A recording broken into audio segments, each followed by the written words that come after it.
Hey guys, what's up? MadSeason here, back with another video for you. Recently, someone figured out the mystery of the world boss Kosumoth the Hungering, who's located in the non-instance version of the Eye of Ashara. This can be found on the southern end of the world map. From him you can get the Fathom Dweller mount and the Hungering Claw Pet, and contrary to popular belief, he doesn't drop them. You have to get them from a world quest, which you can only get after going through the process of summoning him. So in this video, I'm going to show you how to do just that step by step. First off, you need to head to coordinates 3771 on the Broken Shore. You can find the Broken Shore southeast of Suramar. Here you'll find a lone orc warlock named drak'thul. Exhaust his dialogue and then head to coordinates 5752 of the same zone to find a small cave. Now normally this is supposed to be unblocked, however it is a little glitchy and it may be covered by rubble. This was the case for me, but it became unblocked after a quick relog. In the back of the cave you'll notice a very hard to see pile of mud next to this bone rib. Click on that to receive an item called the Withered Relic. Once you have this, return to drak'thul at 3771 and exhaust every single one of his dialogue options. You will have to talk to him multiple times. And now comes a lot of globetrotting. To do the summoning, we have to click on 10 hidden items called Hungering Orbs spread throughout the Broken Isles. Not only that, but you also have to click these in order, and to add on to that even more, whenever somebody clicks these, they have a cooldown before they can be clicked again. After some testing, it looks like the timer may be around 20 minutes, but it may vary from orb to orb. Anyways, first stop on over to coordinates 3737 and AZSUNA on this road. You should notice a nearby tree. Hidden under the grassy area of this tree is a secret cave that contains your first orb. You can find it in the waters of the fountain located inside. Right click it and you'll have orb 1 of 10 completed. Next stop is coordinates 3376 in Stormheim. Near the road you'll see a ledge. Getting to it is pretty intuitive. Just climb up the surrounding hillside and drop down. And up a small incline past a small tree will be a cave containing the second orb. It is guarded by a very powerful undead mob, which is unsoloable by the way. So try your best to sneak past him, send a pet to distract him, or just crowd control him. As a Death Knight I was able to use control undead on him, so I imagine shackling or other similar effects will work as well. Once you do get past him, on a small altar near the wall of the cave is the second orb. At this point it is worth noting that dying has no effect on the process, so if he gets you, just try again.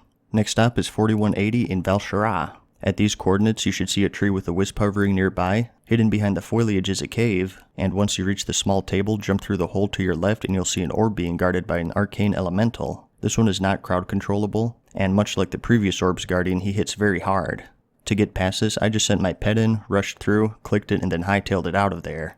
And after that, head back to the Broken Shore at coordinates 3176. Head straight down from these coordinates and you'll find an underwater cave containing the fourth orb. You will start getting fatigue halfway down. Don't worry about that though, because once you enter the cave it goes away. The actual location of the orb inside the cave is right under a decrepit tent. For orb number 5, head back to AZSUNA. Head on over to coordinates 5912 with all of the pink crystals. Behind a large shrub will be yet another hidden cave. Jump down there and you'll find the 5th orb on the ground next to a broken table. For orb number 6, head to coordinates 6714 on your world map, not Stormheim, to see the remains of a drowned statue. If you're facing the statue, directly in front of you and underwater, you should notice a shark. Underneath that shark and through a crevice is an underwater cave that contains the 6th orb. It's guarded by steam jets that do a very high amount of damage if they hit you, so try your best to avoid them. You can see where they're gonna pop if you pay attention to the moving dirt on the ground.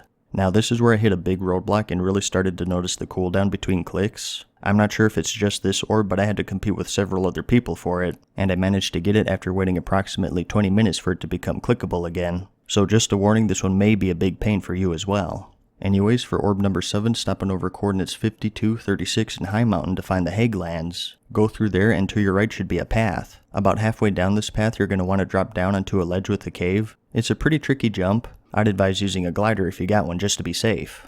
But once you do make it to the cave, don't enter it because it's a decoy. To the right of that cave behind a bush is the real cave that contains orb number 7. You can find it in the mouth of an animal skull. For orb number 8, head back to AZSUNA at coordinates 5426. Similar to the other AZSUNA orb, near the road will be a tree, and under the bushes near that tree is our secret cave. The orb in here is also a little hidden. You can find it under a fern near one of the stone pillars as you can see here. For orb number 9, you may run into the cooldown problem again. You can find it at coordinates 5091 in your world map in an underwater wreckage. This one is kind of hard to explain, so I'll just show you the raw footage here so you can see for yourself.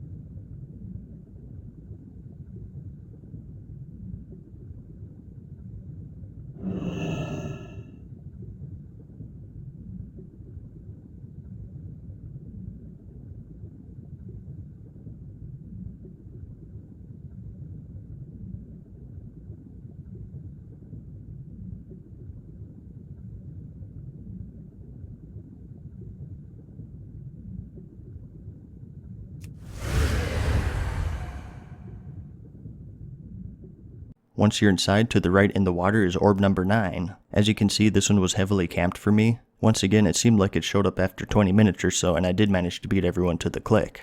On this note, you can try realm hopping to make things easier on yourself. I only recommend that if your server is totally full though, or if you're on a PvP server. Anyways, lastly we have orb number 10. This one is really simple. Simply head back to drak'thul at coordinates 3771 in the Broken Shore, and on his table will be the final orb. After clicking it, the Curse of Kosumoth will be transferred to you, and you should see a world quest spawn at his location. Now this world quest will award you with either the pet or the mount. As you can see here, I got the pet. But from here it's just a matter of killing him to complete the world quest. He spawns every 5 minutes or so, and at the time this video was made, everybody is camping him because they think that he actually drops the mount or the pet, so he should be an easy kill. Even if things calm down though, there has been word that you can take him down with a 5-man party, so he's not as difficult as he looks. So once you take him out, you'll be awarded with the pet or the mount. Here I am getting the pet, and as you can see here, it is indeed cageable, so it'll be a good moneymaker if nothing else. As for the question if you have to do all of this over again to get the world quest again, I'm not sure yet. The only thing I can say is that I wasn't able to click on the first orb after completing the world quest. So unless somebody just clicked it recently, it looks like you'll indeed get the world quest over and over. As you can see here, when I got it, it had a 6-day reset timer, so I imagine it'll pop up again next week. Whatever the case may be though, I'll have an annotation right here letting you know my results, so make sure you have those enabled. If it does reset and you got the pet, I recommend caging it and selling it as soon as possible since its value will obviously diminish over time. But I guess that about covers it. Full credit for this goes to Wowhead users Arc10 and Black Faded. I'm just the schmuck who put all of this into video form. On that note though, I think whoever found all of this stuff deserves a round of applause because some of this stuff is so hidden it's absolutely insane. It's amazing how quickly people can find this stuff if they dedicate themselves to it, and I'd like to give a big thank you for those of you out there who did that and shared it with everyone else. But I guess that about covers it. I hope you found this video helpful. Give it a like if you liked it, and if you really liked it, let me know in the comments and subscribe. And as always, thanks for watching, good luck, and peace.